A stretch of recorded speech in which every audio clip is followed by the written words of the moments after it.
একটু যতক্ষণ আছেন আওয়াজ দিলে খুব ভালো হয়। যারা আল্লাহর পথে চলে, কোরআনের কথা বলে, আল্লাহকে ভালোবেসে সপসে জীবন, তাদের কিসের ভয়, কে করে পরাজয়। শহীদি তামান্নাতে নাচে তাদের মন, ঠিক কিনা? আল্লাহর রাহে দিয়েছে জীবন, আছে ওরা জীবিত, হয়নি মরণ, ঠিক না? আল্লাহর রাহে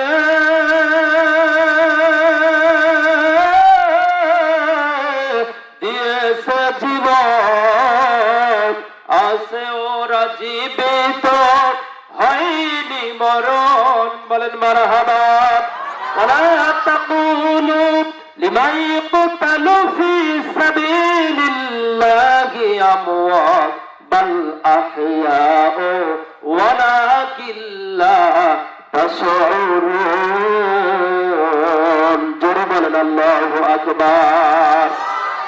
দ্বিতীয় নম্বর সূরা সূরাতুল বাকারা, দ্বিতীয় নম্বর পারার 154 নম্বর আয়াতে আল্লাহ পাক বলে দিলেন, বান্দা আমার রাহে যারা জীবন দিয়ে দেয়, আমার জন্য যারা সম্পদ ব্যয় করে, আমার জন্য যারা অর্থ ব্যয় করে দিয়ে দেয়, এরা যদি কখনো অসুস্থ অবস্থায় হাসপাতালের বেডে মারা যায়, এরা যদি ইসলামের জন্য, দ্বীনের জন্য লড়াই করতে গিয়ে ফাঁসির রশিতে ঝুলেও মারা যায়, এরা কখনো যদি রাবার বুলেট খেয়ে মারা যায়, এরা দুনিয়া থেকে যে অবস্থায় বিদায় নিক না কেন, আমি আল্লাহ বলে দিলাম মারা যাওয়ার সঙ্গে সঙ্গে এরা হয়ে যায় জান্নাতের মেহমান। এদের জন্য আমি আল্লাহর পক্ষ থেকে জান্নাতি খানা, জান্নাতি লিবাস, এদের জন্য জান্নাতের ফুলের সজ্জায় শায়িত করার ব্যবস্থা, হুরের ব্যবস্থা আমি আল্লাহ নিজেই করে রেখেছি। বলেন না সুবহানাল্লাহ। আল্লাহর কোরআন লা রাইবা ফি, কোনো ভুল নেই, কোনো সন্দেহ নেই, সন্দেহের অবকাশ করা যাবে না। কোনো ভুল সন্দেহের অবকাশ আছে এমন কথা বললে ঈমান থাকে না। পৃথিবীতে যত দার্শনিক, সাহিত্যিক, বুদ্ধিজীবী ছিল, কেউ পারে নাই কোরআনের ভুল ধরতে। অনেক কিতাবাদী, অনেক বইয়ের, অনেক সাহিত্য ভাষার ভুল ধরেছে, কিন্তু কোরআনের কোনো ভুল পায় নাই। কোরআনের ভুল নাই, যার কারণে হাজার হাজার শত শত অমুসলিমেরা এসে মুসলমান হয়ে কালেমার ছায়াতলে আসতেছে, আর মুসলমানেরা মুনাফিক হয়ে মুসলমান থেকে, ইমানদার থেকে, ইসলাম থেকে খারিজ হয়ে যায়। কথা কোন ঠিক কিনা? আমার ভাইয়েরা, আমার বন্ধুগণ, ডক্টর এফ হিমসন তিনি তার একটি কিতাবের ভিতরে, বইয়ের ভিতরে লিখেছেন, বিশাল বড় 7টা বই তিনি লিখেছেন ইংলিশে। তিনি একজন খ্রিস্টান ছিলেন। মৃত্যুর পূর্বে তার সঙ্গী সাথীরা জিজ্ঞাসা করলো, মুহাম্মাদের নাম নিয়ে, মুহাম্মাদের আল্লাহকে নিয়ে আপনি এতগুলো বই লেখেন, এতগুলো কিতাব লিখলেন, এতগুলো ভাষা আপনি রচনা করলেন, কোরআন জানতেন না, কোরআন শিখলেন, আরবি ভাষা জানা ছিল না, আপনি আরবি ভাষা শিখলেন, শেখার পরেও আপনি এখন মারা যাবেন, মনে হয় মৃত্যু শয্যায় শায়িত হয়ে যাবেন, মারা যাওয়া ভাব ভাব বোঝা যাচ্ছে, কবে যেন বিদায় নিয়ে চলে যাবেন, অথচ আপনি মুসলমান না হয়ে মারা যাচ্ছেন। কোরআন রচনা করলেন, কোরআন অধ্যয়ন করলেন, রাসূলের জীবন নিয়ে 7টা কিতাব লিখলেন, কারণটাকে বুঝতে পারলাম না। ডক্টর এফ হিমসন তিনি বলেন, আমি যখন মুসলমানদের ধর্মের গুরু মুহাম্মদ রাসূল সাল্লাল্লাহু আলাইহি ওয়াসাল্লামের জীবন রচনা শুরু করে দেয়, পড়া শুরু করে দিয়ে দেয়, ওই সময় মনে করি এক্ষুনি মুসলমান হয়ে যায়, এই মুহূর্তে মুসলমান হয়ে যায়। আবার যখন কোরআন পড়ি, ওই সময় মনে হয় এখনই মুসলমান হয়ে যায়, এই মুহূর্তে মুসলমান হয়ে আমি ইসলাম ধর্ম গ্রহণ করে খ্রিস্টান ধর্ম আমি ছেড়ে দেই। লোকেরা বলল, অনুসারীরা বলল, তাহলে আপনি কেন ইসলাম ধর্ম গ্রহণ করলেন না, কেন আপনি ইসলাম ধর্মের ছায়াতলে গেলেন না?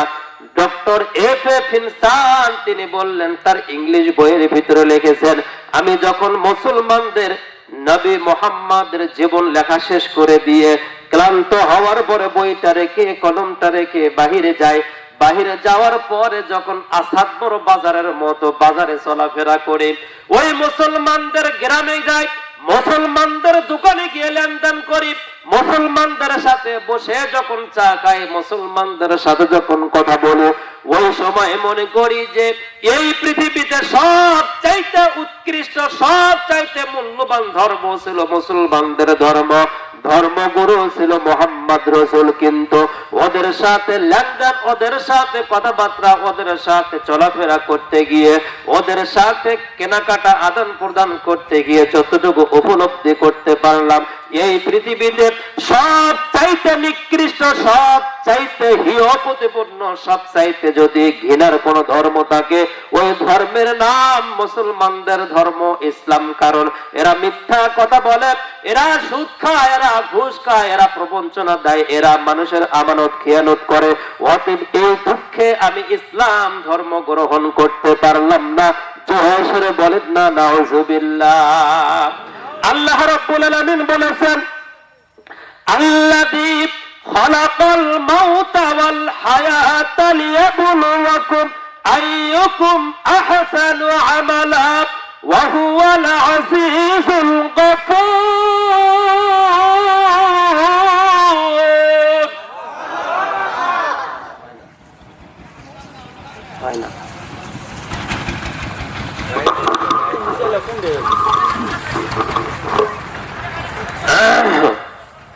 আল্লাহ পাক সূরা বুলুকে বলে দিলেন, বান্দা সৃষ্টি করলাম, আল্লাযী খালাকাল মাউতা ওয়াল হায়াতা লিয়াবলুয়াকুম আইয়ুকুম আহসানু আমালা।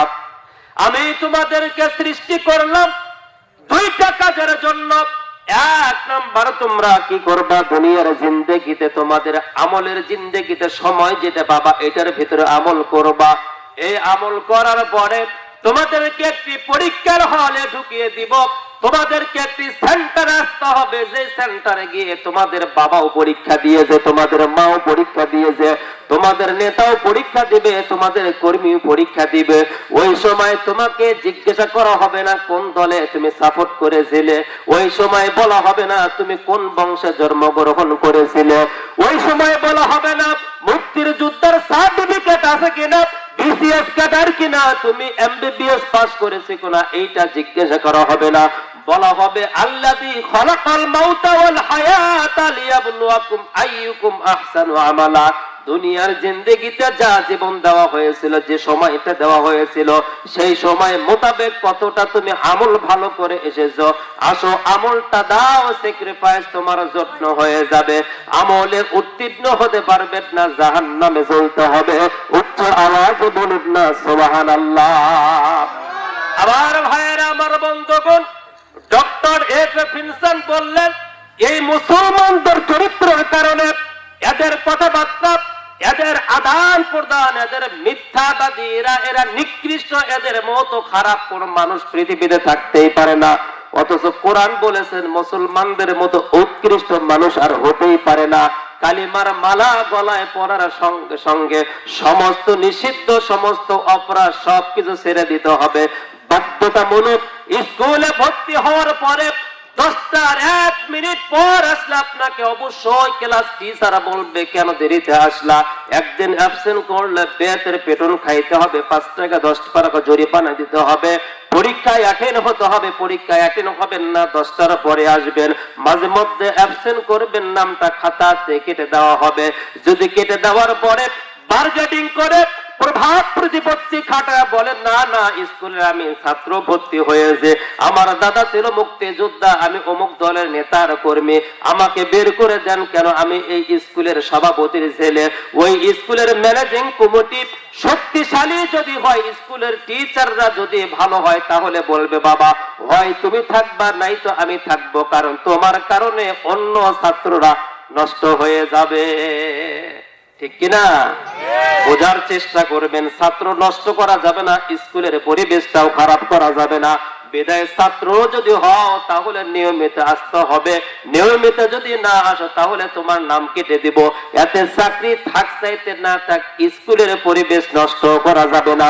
মুসলমান হয়েছেন তো ইসলাম ধর্ম গ্রহণ করেছেন তো ইসলামের সব নিয়ম নীতি মেনে চলতে হবে। চলতে যদি না পারেন আপনাকে বলতে হবে আমি মুসলমান না, আমি মুনাফিক। অতএব মুনাফিক অন্য কোন এলাকায় জন্মগ্রহণ করে না, হিন্দুর এলাকায় জন্মগ্রহণ করে না মুসলমান, খ্রিস্টানের ঘরে জন্মগ্রহণ করে না মুসলমান, ইহুদি ধর্মে জন্মগ্রহণ করে না মুনাফিক। মুনাফিক জন্মগ্রহণ করে মুসলমানদের গ্রামে, মুনাফিক জন্মগ্রহণ করে টুপিওয়ালার গ্রামে, মুনাফিক জন্মগ্রহণ করে দাড়িওয়ালার গ্রামে, দাড়িওয়ালার মানে বংশের ভিতরে।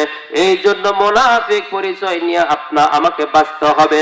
আর এই মুনাফিকদের জন্য ইহুদি, নাসারা, খ্রিস্টান, হিন্দু সকলের চাইতে মুনাফিকের আযাব আল্লাহর কাছে বাজেট করা বেশি। জাহান্নামের সর্বনিম্ন স্তরে মুনাফিকদেরকে থাকতে হবে। ডক্টর এফএফ হিনসানের কথা মোতাবেক বর্তমান বাংলাদেশে মুসলমান খুঁজে পাওয়া যায় না মুনাফিক ছাড়া। কথা বলেন ঠিক কিনা? আল্লাহ রাব্বুল আলামিন বলেছেন ইন্নাল মুনাফিকিনা ফিদ দারকিল আসফালি মিনান নার। মুনাফিকদের জন্য জাহান্নামে সর্বনিম্ন স্তরে জায়গা করে দেওয়া হয়েছে। মুনাফিক জন্মগ্রহণ করে কোথায়? মুসলমানদের গ্রামে। এরা মসজিদে নামাজও পড়বে, এরা হজও করবে, যাকাতও দিবে, এরা গরু কুরবানি দিবে, খাসি কুরবানি দিবে, টুপিও থাকবে, দাড়িও থাকবে, জুব্বা থাকবে, কিন্তু এরা মুখ দিয়ে বলবে একটা, অন্তরে গেঁথে নিয়ে থাকে আর একটা। এরা হচ্ছে মুনাফিক। কথা বলেন ঠিক কিনা? এই যে মুনাফিকের পরিচয় এখন আপনারা পাবেন কি কারণে? মাইন্ড দিবেন না, ডোন্ট মাইন্ড প্লিজ। আপনাকে আমি কষ্ট দেওয়ার জন্য আসি নাই।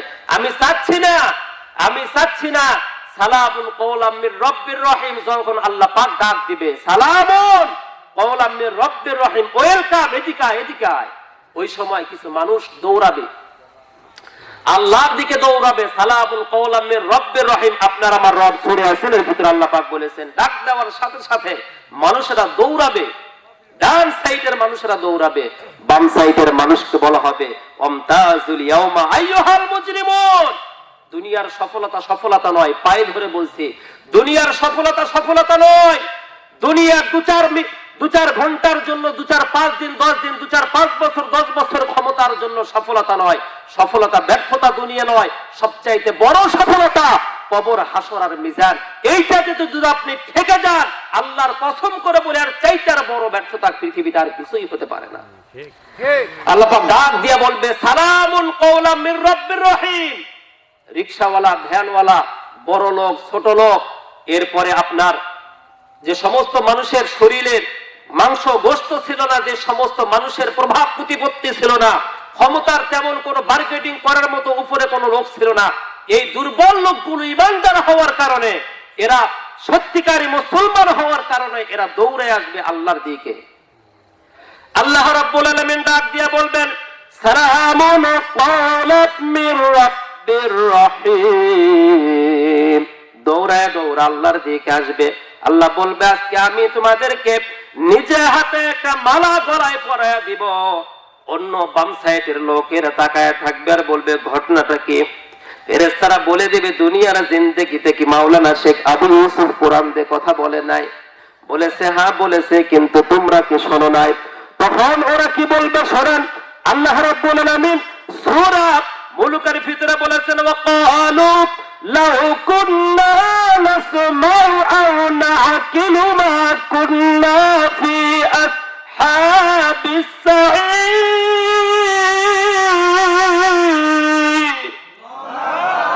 ওয়াকালু লাউ কুন্না নাসমাউ আও নাআকিলু মা কুন্না ফি আসহাবিস সাঈদ।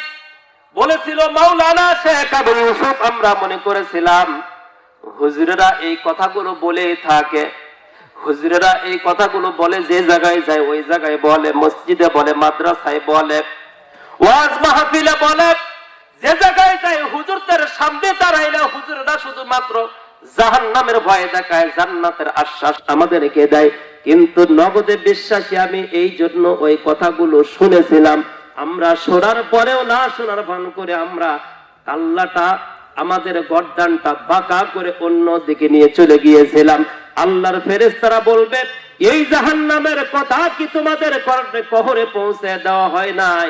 এই জাহান্নামের ভয়াবহতা হাসর ময়দানে দাঁড়াইতে হবে, এইটার কথা কি তোমাদেরকে বলা হয় নাই? ওই সময় যদি তোমরা কথাগুলো শুনতা, কথাগুলো মানতা, তোমরা যদি ইমানদারদের পরিচয় দিয়ে দিতা, আমানতদারিতা যদি রক্ষা করতা, মুনাফিকের পরিচয় যদি না দিতা, আজকে তোমাদের গলাও মালা দিয়া আল্লাহ পাক তোমাদেরকে জান্নাতের মেহমান বানিয়ে দিত। উচ্চ আওয়াজে বলুন না সুবহানাল্লাহ। যাদেরকে আল্লাহ গলায় মালা দিয়া দিবে, ওই সমস্ত ব্যক্তিদের কারণ হাত দিয়ে রক্ত পড়তেছে, কান দিয়ে রক্ত আসতেছে, কারো হাত কাটা, কারো আবার পা কাটা, কেউ বা 2-4-5টা মামলার অপরাধী হয়ে গিয়েছে, আল্লাহ পাকের সামনে দাঁড়াবে। আল্লাহ রাব্বুল আলামিন বলবে, বান্দা দুনিয়াতে তোমার সাহায্য করার কোনো লোক ছিল না, তুমি বিচার কাকে দিবা? এমন কোন তোমার লোক ছিল না। আজকে এমন হয়েছে শুধুমাত্র টুপি মাথায় দেওয়ার কারণে, দাড়ি রাখার কারণে, ইমানের পরিচয় দেওয়ার কারণে, হুজুর হওয়ার কারণে উপরে কোনো লোক নাই, বাঁচানোর কোনো কেউ নাই, শুধুমাত্র ভয় ভীতি থেকে আমাদের কারণে হয়। কথা বলেন ঠিক কিনা? আমার ভাইরা কলিজা ফেটে যায়। আমরা তো কারো কাছে বিচার দিতে পারি না। মনে রাখবেন, আমাদের বড় একটা পারমাণবিক অস্ত্র আছে। এই অস্ত্র যদি একবার ইমানদার টুপিওয়ালা দাড়িওয়ালা হাজী সাহেব যদি রাত 12টার পরে যাই নামাজটা পেরে একটা বারের জন্য আল্লাহু আকবার বলে যদি যাই নামাজে দাঁড়িয়ে যায়, দাঁড়ানোর পরে তাকবীরে তাহরিমা বাঁধলো, সিজদা করে গেল, এই মাজলুম ব্যক্তিটা সিজদা করে গেল, আপনার কথা দ্বারা কষ্ট দেওয়ায় ভাইটা সিজদা করে গিয়ে রবকে ডাক দিয়া বলল, রব রে, কোনো অপরাধ করি নাই, আমার রব, কোনো আমি অশ্লীলতা বেহায়াপনা করি নাই, মানুষকে ঠকাই নাই, মানুষকে গালি দেই নাই, মানুষকে কখনো ঠকায়া আমি সম্পদ অর্জন করি নাই, শুধুমাত্র তোমার কোরআনের জন্য, ইসলামের জন্য, দ্বীনের জন্য কথা বলি, দ্বীনের জন্য মানুষদেরকে ডাক দিয়েছে, যার কারণে আমার উপরে জুলুম আসে, নির্যাতন আসে। মালিক তোর কাছে বিচার দিয়ে দিলাম, বিচারটা তুই করিস। আল্লাহর কসম করে বলি, 2টা ফোঁটা চোখের পানি যদি যায় নামাজে পড়ে যায়, গভীর রাত্রে এই পানি পড়ার সঙ্গে সঙ্গে পারমাণবিক অস্ত্র বাড়লে 2-4 এলাকা ধ্বংস হয়ে যায়। এই পারমাণবিক 2টা চোখের পানি পড়ার সঙ্গে সঙ্গে আপনার বংশের পর বংশ, বংশের পর বংশ, প্রজন্মের পর প্রজন্ম ধ্বংস হয়ে যাবে, নিশ্চিহ্ন হয়ে যাবে পৃথিবীর ইতিহাস। তাই বলে, কথা বলেন ঠিক কিনা?